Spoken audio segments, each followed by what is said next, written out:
The desert sun beat down mercilessly on Fort Irwin as Staff Sergeant Eliza Dawson stepped off the transport bus, her duffel bag slung over her shoulder. At 37, she was older than most soldiers returning to active duty, and the weight of that reality settled on her like the California heat. 10 years. That's how long she'd been away from the military, raising her daughter Emma as a single mother after her ex-husband walked out. Now Emma was starting college, and Eliza needed the stability that only a military career could provide.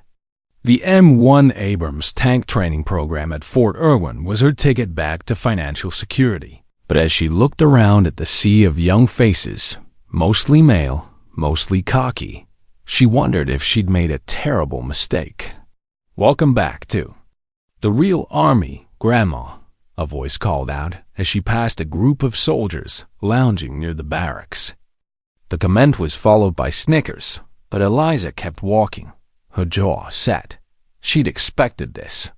What she hadn't expected was how much it would sting. Her bunk assignment put her in Bay 7 with 22 other soldiers, all male except for her. The youngest looked like he could barely shave, while the oldest was maybe 25. As she unpacked her gear, she caught fragments of conversation that made her stomach tighten. Double quotes, ... Seriously? They're letting soccer moms drive tanks now? Bet she's here for the Instagram photos. Someone's gonna have to babysit her through basic maneuvers. Sergeant First Class Brooks, the squad leader, approached her bunk with a clipboard and a barely concealed smirk. "Dawson, right? Look, I'll be straight with you. This isn't daycare. Tank operations require split-second decisions and physical strength. If you can't keep up, there's no shame in requesting a transfer to supply or admin." "I'm here to learn like everyone else, Sergeant," Eliza replied quietly, continuing to organize her footlocker. Brooks exchanged glances with a few nearby soldiers. "We'll see about that. Formations at 0600. Try not to hold everyone back." That first night, as snores filled the barracks, Eliza lay awake staring at the ceiling. Her phone buzzed with a text from Emma. "How's tank school, Mom? Bet you're the coolest one there." She almost laughed. If Emma only knew. What none of these young soldiers knew was that Eliza carried a secret that would have changed everything.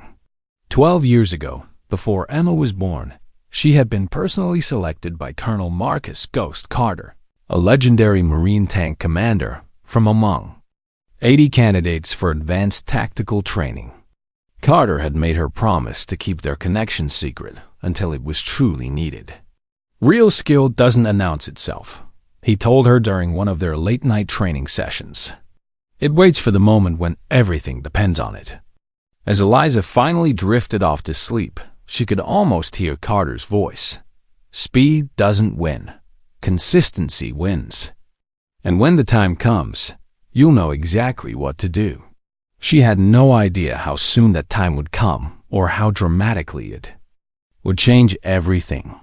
The morning's formation confirmed Eliza's worst fears.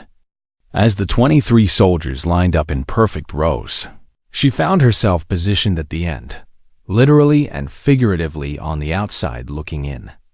Lieutenant Jake Morrison, fresh out of officer training and barely older than some of the enlisted men, scanned the group with the enthusiasm of someone who'd learned everything about leadership from textbooks. "Today we begin M1A2 Abrams familiarization," Morrison announced. "This is a 70-ton machine that demands respect, skill, and absolute precision. Some of you might find it ... challenging." His eyes lingered on Eliza just long enough for everyone to notice. The first practical session was a disaster, at least from the perspective of her squad mates. When it came time to locate the main psych system, Eliza took a moment longer than the cocky 20-year-old who'd gone before her. The extra seconds she spent checking the calibration settings drew immediate attention. "Hey, does someone need reading glasses?" Private Danny Martinez called out, earning a round of laughter. Maybe we should get Sister Eliza some bifocals. Even worse was the ammunition loading exercise. While the younger soldiers rushed through the process, muscles straining to prove their strength, Eliza took her time to ensure proper alignment and safety protocols. Her methodical approach earned her last place in the speed rankings, and Brooks made sure everyone knew it. Dawson, this isn't a library. In combat, slow equals dead, he announced loud enough for the entire company to hear. Maybe you'd be better suited for equipment maintenance. That evening in the mess hall, the isolation became complete. Eliza sat alone while conversation swirled around her, deliberately loud enough for her to overhear. Someone thinks this is summer camp, one soldier stage whispered. Probably here for the military benefits, another added. Easy retirement plan. The breaking point came during her second week. After a particularly challenging driver training session where Eliza had to adjust the seat settings multiple times to reach the controls properly, she overheard a group of soldiers near the motor pool making bets. $20 says she crashes into the training barriers. No, she'll never make it past basic maneuvers. I give her 2 more weeks before she requests a transfer. Someone should just tell her tanks don't come with car seats. The cruel laughter that followed hit harder than any physical blow. That night, Eliza called her sister Rachel from the privacy of the latrine, her voice barely above a whisper. Maybe I'm fooling myself, Rach. Maybe I really am too old for this. Everything's changed so much since I was active duty. Rachel's voice was firm through the phone. Eliza, you survived 10 years as a single mother while working 2 jobs. You think a bunch of kids playing soldier are tougher than that. But as Eliza hung up and walked back to the barracks, she wondered if her sister was wrong. The young soldiers weren't just playing. They were good, really good. And she was struggling to keep up with their energy, their confidence, their easy camaraderie. What they didn't see were the nights she spent studying technical manuals by flashlight, reviewing Carter's old training videos on her laptop, and practicing turret rotation calculations in her head. While they slept, she was memorizing hydraulic pressure specifications and optimal firing angles for different weather conditions. She wasn't just trying to catch up. She was preparing for something they couldn't even imagine. 3 weeks into training, the harassment escalated beyond crude jokes and whispered comments. It started with small things. Eliza's equipment mysteriously going missing, her bunk being accidentally bumped into during inspections, and her name being left off duty rosters. But the real breaking point came during a team coordination exercise that would determine their final squad assignments. The exercise was designed to test communication and leadership under pressure. Each soldier was assigned a specific role: driver, gunner, loader, or commander. Eliza was designated as the observer, essentially benched while others operated the actual tank equipment. Perfect position for you, Dawson, Brooks said with a satisfied grin. You can take notes while the real tankers handle the heavy lifting. From her position on the sidelines, Eliza watched as her squad mates took control of Tank Alpha 7. What she saw made her blood run cold. The main gunner, Private Tyler Webb, was miscalibrating the targeting system by at least 2 degrees. The driver, Specialist Kevin Torres, was overcompensating on turns, putting unnecessary stress on the transmission and wasting fuel. Most critically, she noticed a barely visible hydraulic fluid leak near the turret rotation mechanism, the same type of leak that could cause catastrophic failure under combat pressure. Excuse me, Sergeant Brooks, Eliza called out, raising her hand. I think there might be an issue with the hydraulic system. Brooks didn't even turn around. Dawson, your job is to observe quietly. Let the qualified personnel handle operations. But sir, if that leak gets worse during rapid turret movement, that's enough, Brooks snapped, finally facing her. You're here to watch and learn, not to backseat drive. If you can't handle that simple assignment, maybe you need to reconsider your place in this program. The exercise continued, and predictably, Tank Alpha 7's performance suffered. The targeting errors Webb didn't correct resulted in missed simulations, and Torres's driving technique caused them to fail 2 maneuverability tests. But instead of addressing the technical issues Eliza had identified, Brooks used the failures to make an announcement that would change everything. Based on today's performance assessment, he declared to the assembled soldiers, some personnel will be reassigned to support roles. Dawson, you'll be moving to remote technical monitoring. No more hands-on training. The words hit like a physical blow. Remote monitoring meant sitting in a trailer, watching screens while others operated the tank she'd come here to master. It was a dead-end assignment, and everyone knew it. That night, Eliza found a note taped to her locker. Tanks don't need babysitters. Maybe it's time to call it quits, Grandma. She crumpled the note and threw it in the trash, but an hour later, found herself retrieving it, smoothing out the wrinkles and staring at those cruel words. The humiliation burned in her chest as she looked at the photo of Emma she kept in her footlocker, her daughter, who believed her mother was brave enough to overcome anything. The mess hall conversation the next morning was the final straw. As Eliza sat alone with her breakfast, a group of soldiers at the next table made sure their voices carried.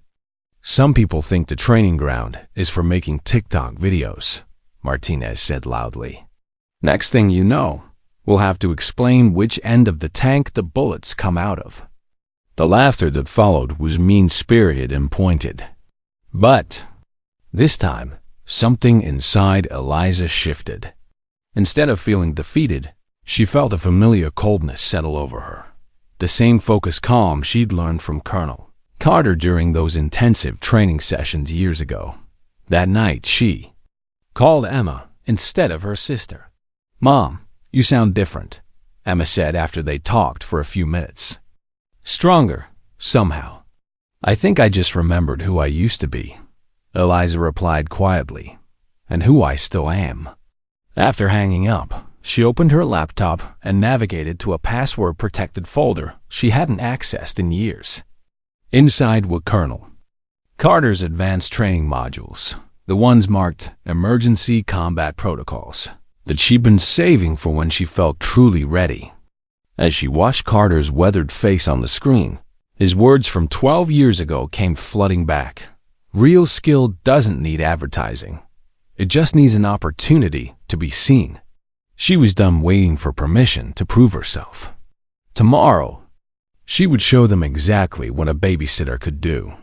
The opportunity came sooner than expected, disguised as another humiliation. During the morning briefing, Lieutenant Morrison announced the upcoming live-fire exercise, the culminating event that would determine final squad assignments and specializations. It was also the training module that would require every soldier to demonstrate proficiency in all tank positions under combat conditions. "This isn't a game," Morrison warned the assembled soldiers. "Live ammunition, moving targets, and real consequences. Anyone who can't handle the pressure will be reassigned to non-combat roles permanently." Rook stepped forward with his clipboard. "Due to recent performance evaluations, some personnel will be participating in observer roles only." His eyes found Eliza. "Dawson, you'll be in the monitoring bunker with me, tracking performance metrics." The snickers from her squad mates were expected, but this time Eliza felt something different, a quiet confidence that surprised even her. She simply nodded and said, "Understood, Sergeant." What Brooks didn't know was that observer duty would give her the perfect vantage point to study every aspect of the live-fire procedures. More importantly, regulations required all personnel to be qualified on emergency backup systems in case of primary operator failure. It was a technicality that most soldiers ignored, but Colonel Carter had drilled it into her years ago. Always be ready to step in when the system fails, he taught her. because systems always fail when you need them most. That evening, while her squad mates relaxed in the recreation area, Eliza made her way to the maintenance bay.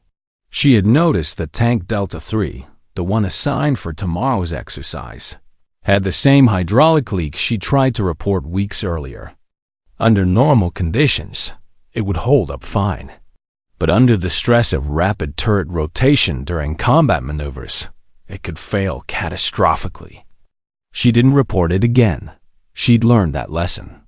Instead, she studied the tank's manual, backup systems, refreshing her memory on every manual override, every emergency protocol, and every workaround that Carter had made her memorize. The next morning brought an unexpected encounter. As Eliza prepared her observer equipment, she noticed a new face among the maintenance crew. Master Sergeant Patricia Pat Williams, a 20-year veteran with graying hair and sharp eyes that missed nothing. "You're Dawson, right?" Pat approached with a curious expression. "I've been watching you these past few weeks. You remind me of someone I used to know. Focused, methodical, doesn't waste words. Just trying to do my job, Master Sergeant." Pat nodded slowly. "I heard you spotted that hydraulic issue in Tank 3 a while back. The boys thought it was nothing, but I checked it myself. You were right. It's minor now, but it'll blow under pressure." She paused. "Where did you learn to spot something like that?" Eliza met her gaze steadily. "Experience. Whose experience?" Pat's question was pointed, professional. For a moment, Eliza considered deflecting. Then she made a decision that would change everything. "Colonel Marcus Carter trained me 12 years ago. Marine Corps' Advanced Tactical Program." Pat's eyes widened. "Ghost Carter? I thought the program was classified." "It was. Still is, officially." Pat studied her for a long moment, then nodded once. "Well, I'll be damned. That explains a lot." She glanced toward the tanks being prepped for the exercise. "You know that hydraulic system in Delta 3 is going to fail today, don't you?" Yes. Master Sergeant, I do." "And you know what's going to happen when it does?" Eliza's smile was small but confident. "Someone's going to have to step in and finish the job manually." Pat grinned. "Ghost Carter trained you well. Good luck today, soldier." As Pat walked away, Eliza felt the last piece of her plan fall into place. She wasn't just preparing to prove herself anymore. She was preparing to save lives and complete a mission that others couldn't handle. The live fire exercise would begin in 2 hours. And for the first time since arriving at Fort Irwin, Eliza felt like she belonged. The live fire range at Fort Irwin stretched across several miles of desert terrain, dotted with moving targets, obstacles, and electronic sensors designed to simulate real combat conditions. As the morning sun climbed higher, 23 soldiers, prepared for the exercise that would define their military specializations for years to come.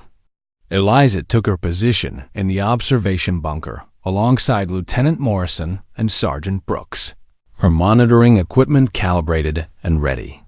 From this elevated position, she had a clear view of the entire range and direct communication with all tank crews. "Remember, Dawson," Brooks said with his usual condescending tone, "your job is to track performance metrics and call out safety violations. Leave the real work to the qualified personnel." "Understood, Sergeant." Eliza's voice was calm, professional. The first 2 crews performed adequately. Nothing spectacular, but competent enough to pass the basic requirements. The 3rd crew, operating Tank Delta 3, included some of her harshest critics: Private Martinez as gunner, Specialist Torres as driver, and Private Webb as loader. Their squad leader was Corporal Jason Murphy, a competent but overconfident soldier, who'd made it clear he considered Eliza dead weight. "Delta 3, you are cleared for approach to Target Zone Alpha." Morrison's voice crackled over the radio. "Moving targets will be activated in 60 seconds. Eliza watched through her high-powered, scope as the massive M1A2 Abrams rolled toward the first target area. Everything looked normal initially. The tank moved with the characteristic smoothness of a well-maintained machine, turret tracking properly as it approached the engagement zone. Then she saw it. A thin stream of hydraulic fluid began spraying from the turret rotation mechanism, exactly as she predicted. Under the stress of combat maneuvering, the minor leak had become a major failure. Within minutes, the crew would lose all power-assisted turret control. Delta 3. Be advised you have a hydraulic leak developing in your turret system. Eliza called over the radio, her voice steady and professional. Murphy's voice came back dismissive. Negative, observer.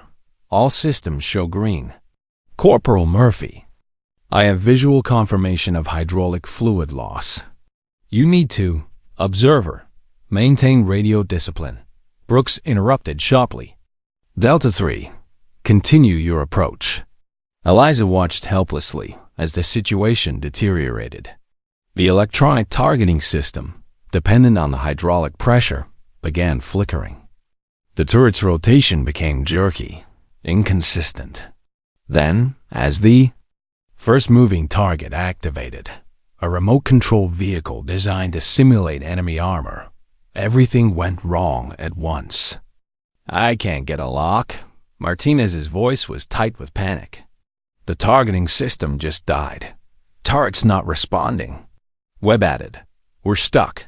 The moving target continued its programmed route, weaving between obstacles at high speed. Delta 3 had less than 30 seconds to engage before the target would disappear into the next zone, marking a mission failure that would reflect poorly on the entire training program. Delta 3, abort engagement and return to base, Morrison ordered, reaching for his radio. Sir, request permission to assist, Eliza said quietly, already standing. Brooks turned to her with incredulous anger. Absolutely not. You're an observer, not qualified for sergeant. Eliza's voice cut through his objection with quiet authority. I am qualified on emergency backup systems for the M1A2. Manual engagement protocols are within my certification. Morrison looked between them, clearly torn. The target was still moving, and a failed exercise would reflect badly on his leadership. What exactly are you proposing, Dawson? Permission to take manual control of Delta 3's targeting system. I can engage that target using backup protocols. The radio crackled with Murphy's increasingly desperate voice. We need help down here. This target's going to be out of range in 20 seconds. Morrison made his decision. Do it. Brooks, yet. Her down there. As Eliza sprinted from the bunker toward the disabled tank, she could hear Brooks muttering behind her. This is insane. She's going to get someone killed. But Eliza's mind was already in the zone Carter had taught her to find. That place of absolute calm where everything slowed down and every calculation became crystal clear. She had trained for this exact scenario, even if she'd never imagined it would happen in front of an audience of soldiers who'd spent weeks undermining her confidence. The moment of truth was about to begin, and for the first time since arriving. At Fort Irwin, Eliza felt completely at home. Reaching Tank Delta 3, Eliza found a crew in complete disarray. Murphy was shouting contradictory orders, while Martinez frantically tried to reset the electronic targeting system. Torres sat frozen at the driver's position, unsure whether to advance or retreat. Webb had abandoned his loader position entirely, standing behind the turret with his hands raised in helpless frustration. The whole system's dead. Martinez called out as Eliza approached. We can't see anything through the scope. Step aside, Eliza said firmly, climbing onto the tank. Her voice carried an authority that surprised everyone, including herself. I'm taking manual control. Wait, what? Murphy spun around. You can't just... Corporal, the target will be out of range in 15 seconds. Eliza interrupted, sliding into the gunner's position. unless you want to explain to Lieutenant Morrison why your crew failed the most basic engagement protocol. As her hands found the manual controls, everything Carter had taught her came flooding back. The electronic systems were useless, but the M1A2's backup manual systems were actually superior in many ways, more precise, more reliable, completely independent of the hydraulic problems that had crippled the main targeting computer. "Martinez, call out the target's position," she ordered, her eyes focused on the manual scope.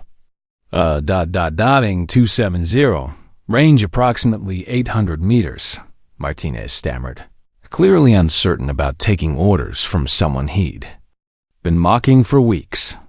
Through the manual scope, Eliza could see the target, a remote-controlled vehicle designed to simulate enemy armor, moving in the unpredictable patterns that made it such a challenging shot. But as she tracked its movement, she began to see something the others had missed. The target wasn't truly random. Its programming had patterns, subtle delays in direction changes, consistent deceleration before turns, a slight favor for rightward, movement over leftward. Carter had taught her to look for these patterns, to feel the rhythm of any moving target. "Target's moving too fast," Webb muttered. "No way anyone can hit that manually." "Target bearing 255, range 750 and closing," Martinez updated, his voice gaining confidence. Eliza made micro-adjustments to the turret rotation, compensating not just for the target's current position, but for where it would be when her round reached it. She factored in wind speed, the tank's slight left lean due to uneven ground, and even the delay between her trigger pull and the round leaving the barrel. 5 seconds to engagement window, she announced calmly. The radio crackled with Morrison's voice from the observation bunker. "Delta 3, what's your status?" Murphy keyed the radio, his voice uncertain. "Sir, we're attempting manual engagement. Who's on the gun?" There was a long pause. Then, quietly, "Dawson, sir."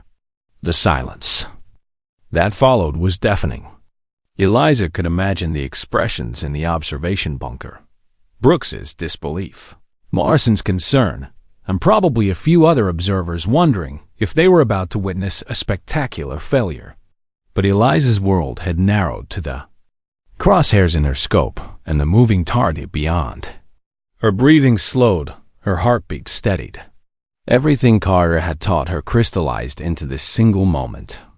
"Target bearing 240, range 700, Martinez called out, his voice now steady and professional. Eliza tracked the target's movement, not just watching where it was, but feeling where it wanted to go. The pattern was clear now. A slight hesitation before the next turn, a predictable deceleration as it approached the rocky outcropping that marked the end of the engagement zone. 3 seconds of perfect stillness. Her finger rested gently on the trigger. Then she fired. The 120mm round left the barrel with the characteristic boom that made everyone's ears ring even through their protective gear. For a moment that seemed to last forever, the round traced its arc across the desert sky. The target exploded in a brilliant flash of orange and black smoke. The radio immediately crackled with Lieutenant Morrison's voice, barely containing his excitement. "Confirmed target destroyed. Time for manual engagement to target neutralization." 3.2 seconds. The silence that followed was profound. Murphy, Martinez, Torres, and Webb all stared at Eliza as she calmly climbed out of the gunner's position, removed her protective helmet, and wiped sweat from her forehead. "How?" Martinez started to ask, then stopped. Eliza looked at each of them in turn, her expression calm but her eyes blazing with quiet intensity. "I was trained by Colonel Marcus Carter, Marine Corps' Advanced Tactical Program. He selected me from 80 candidates 12 years ago and taught me that real skill doesn't need to announce itself." She paused, letting that sink in. It just needs an opportunity to be seen. The aftermath of Eliza's perfect shot, created a ripple effect that transformed the entire training exercise. Within minutes, word had spread across the range that the observer had just accomplished something that seasoned tank crews struggled to achieve under ideal conditions: a manual engagement of a moving target in under 4 seconds. Lieutenant Morrison's voice crackled over the all-units radio. All crews, return to base for immediate debriefing. Exercise is temporarily suspended. As Delta 3 rolled back toward the staging area, the atmosphere inside the tank had completely changed. Murphy, who had spent weeks treating Eliza like an incompetent burden, now looked at her with something approaching awe. "Sergeant Dawson," he said quietly, using her rank for the first time, "I owe you an apology. We all do." Martinez nodded vigorously. "That shot, I've never seen anything like it. The manual calculations alone." "How did you track that target?" Torres added. "I couldn't even see it clearly through the driver's periscope." Eliza considered her response carefully. These were the same soldiers who had mocked her, called her grandma, and made bets about her failure. But looking at their faces now, she saw something different: genuine respect, curiosity, and perhaps most importantly, shame for their previous behavior. "Training," she said simply. "Lots of training, and someone who believed in me when I didn't believe in myself." When they reached the staging area, a crowd had already gathered.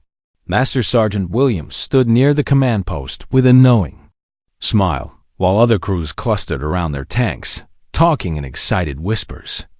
But the most significant change was in Sergeant Brooks's demeanor. As Eliza climbed down from Delta 3, Brooks approached with an expression she'd never seen before: uncertainty mixed with grudging respect. "Dawson," he said, his voice lacking its usual condescending edge, "Lieutenant Morrison wants to see you in the command post now." The walk to the command post felt like the longest 100 yards of Eliza's life.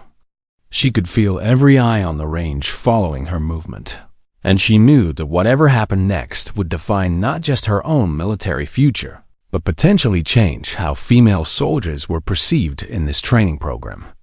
Inside the command post, Lieutenant Morrison sat behind a desk covered with performance reports and communication logs.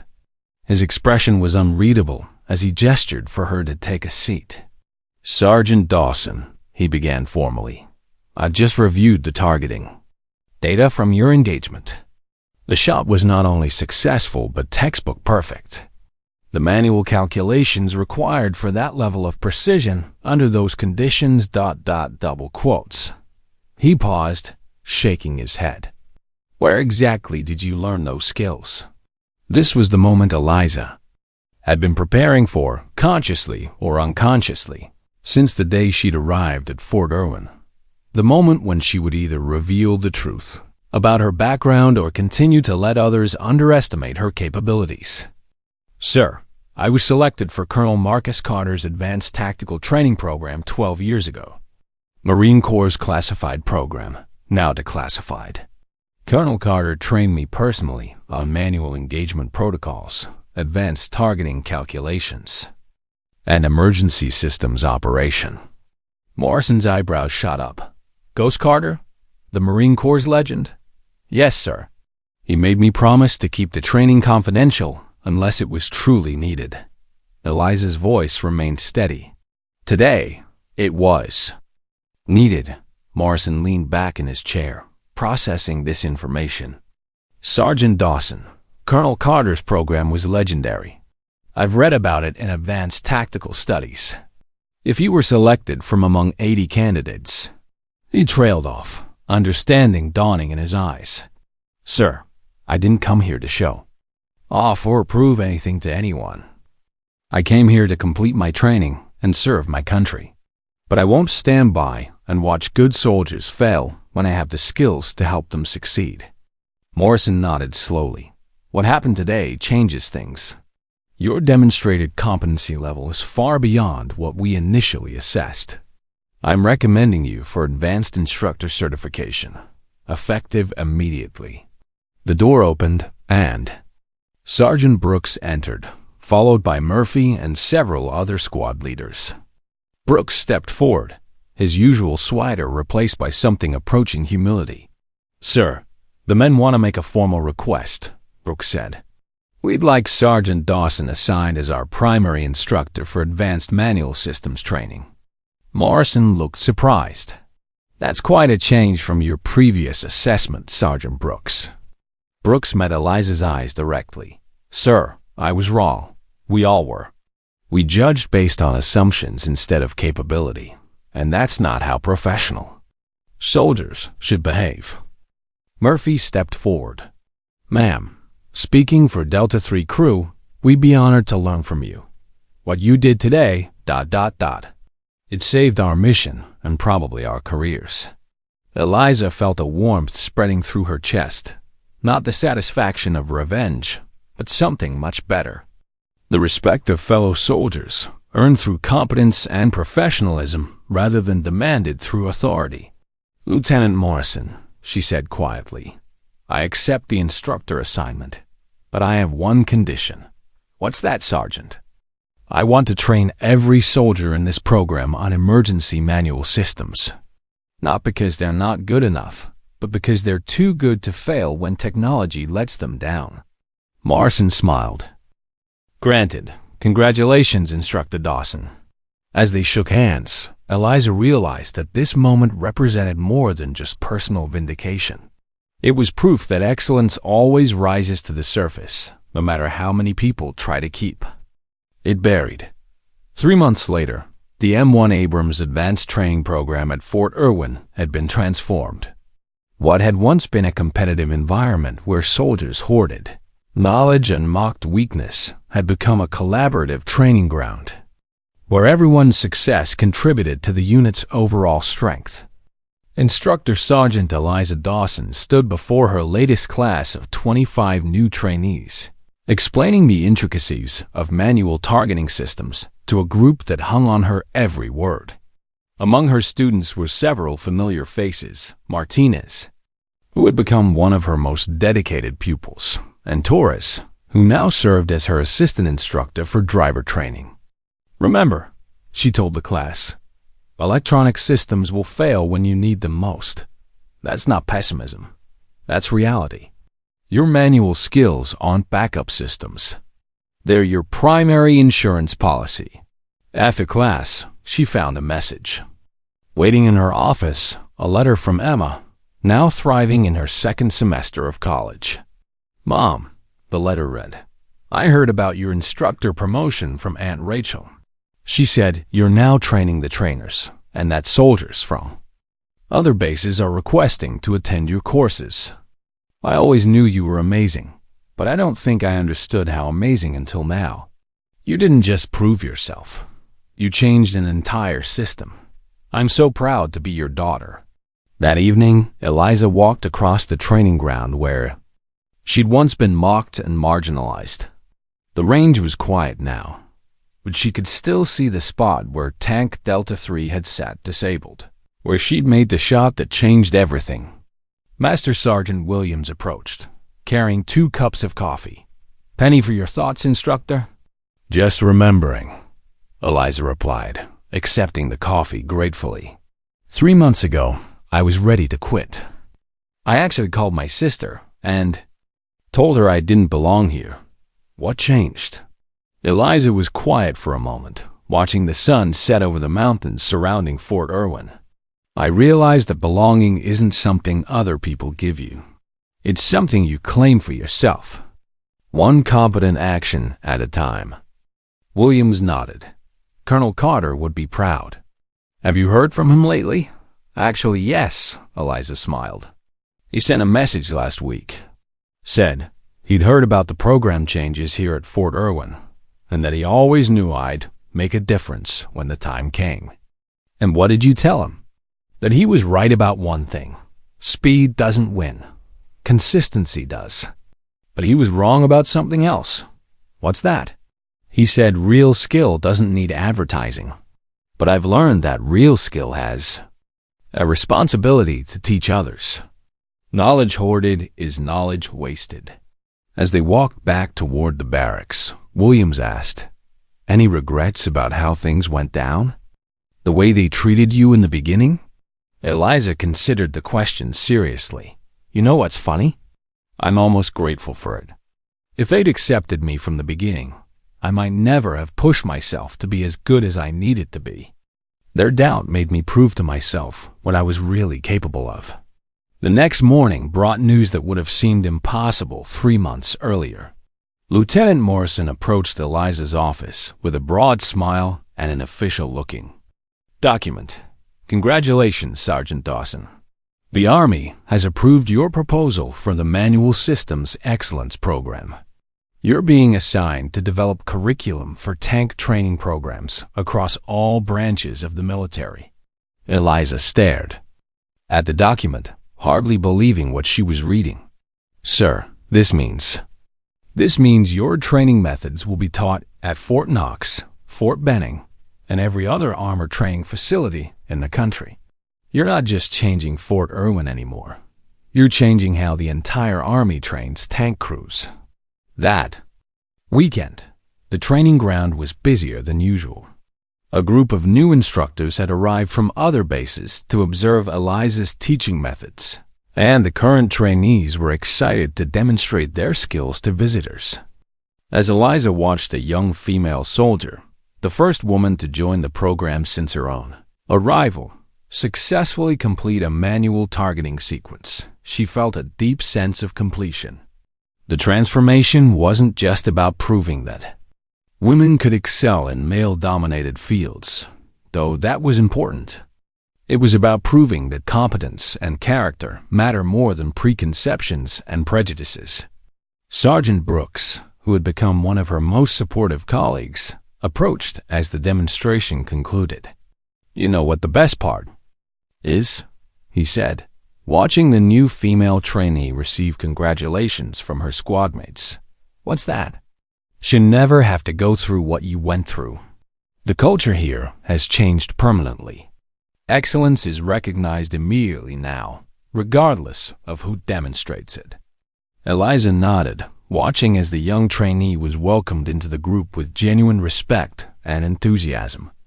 "That's the real victory," she said quietly. "Not proving I belonged, but making sure everyone who comes after me knows they belong from day one." Later that evening, Eliza sat in her quarters writing in the journal she'd started keeping since the live fire incident. She wrote about the transformation she'd witnessed, not just in herself, but in the entire culture of the training program. "The soldiers who once called me Mom Tanker and Grandma Gunner now call me Instructor with genuine respect," she wrote. "But more importantly, they've learned to see past their assumptions about what a soldier looks like. They've learned that the quietest person in the room might have the most to teach, and that sometimes the person everyone underestimates is exactly the person you want beside you when everything goes wrong." She paused, pen hovering over the page, remembering Carl Carter's words from so many years ago. "Real leadership isn't about demanding respect," she continued writing. "It's about earning it one precise action at a time. It's about lifting others up instead of putting them down. And most importantly, it's about understanding that true strength comes not from individual achievement, but from making everyone around you better." 3 weeks later, Eliza received a phone call that brought her full circle. Colonel Carter himself was on the line, his voice warm with pride. "Instructor Dawson," he said, and she could hear the smile in his voice. "I always knew you'd make waves when the time came, but I never imagined you'd create a tsunami. Colonel, I just did what you taught me to do." "No, Eliza. You did what I taught you, then you improved on it. You took individual excellence and turned it into systemic change. That's not something that can be taught. That's leadership at its finest." He paused, and when he spoke again, his voice was serious. "I've been asked to recommend someone for a special assignment. The Army is creating a new advanced combat training institute, and they need someone to head up the Manual Systems Division. Interested?" Eliza looked out her window at the training ground where her journey had begun, where she'd been humiliated and had ultimately triumphed, where she'd learned that belonging isn't given. It's earned, claimed, and shared. "Colonel," she said, "finally, I'm very interested, but I have one condition." "What's that?" "I want to bring my team with me." The soldiers who learned to see past their prejudices, who became better instructors because they learned to be better people.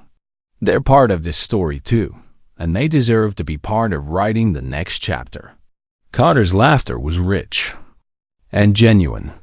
"Eliza, that's exactly why you're the right person for this job. Yes, bring your team.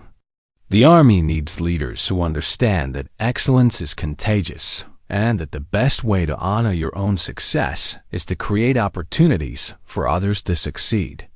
As Eliza hung up the phone, she realized that her story had come full circle. In the most perfect way possible.